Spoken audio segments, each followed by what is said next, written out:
The heated debate on the Sovereign Wealth Fund, SWF, continued in the House on Tuesday, with all eyes on opposition leader Alan Chasney, who vowed to oppose the Public Investment Wealth Fund. However, this time around, Chasney maintained his composure as the Finance Minister and Prime Minister Philip J. Pierre introduced the bill, citing the Santiago Principles and the guidelines for establishing the fund. He also indicated that a board would be appointed to oversee the fund's investments. Composition of the board, Mr. Speaker.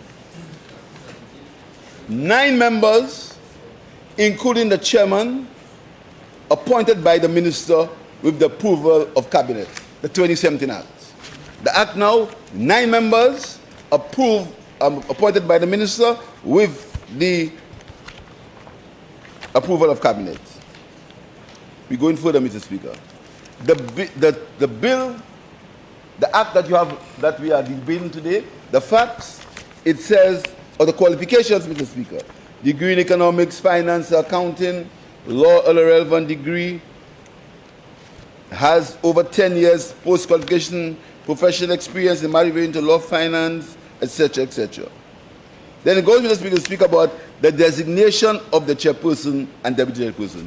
Remember, Mr. Speaker, we were back to the Santiago Principles that said that the role of the board members must be clearly defined. Opposition leader Alan Chasney, who has criticized the fund from the outset, expressed concerns about the board. The 9 board members are chosen by the minister. The corporate secretary is chosen and selected by the minister. The custodian is selected and chosen by the minister, and the investment manager are all done so.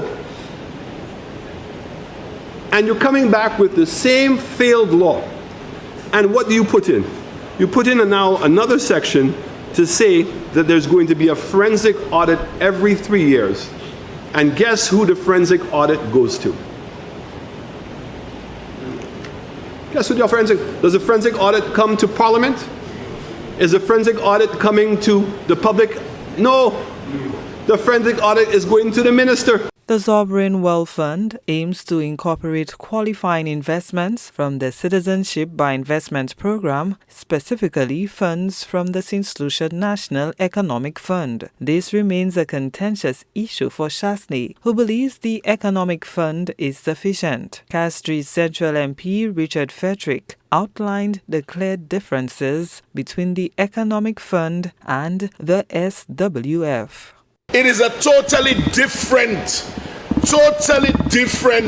bill now in terms of transparency, accountability, the custodians of the funds, etc., etc. Why are you taking the Economic Fund Board and making such a comparison to a totally different thing? The Economic Fund, Mr. Speaker, is raised by persons with qualifying investments. You must qualify under the CIP legislation.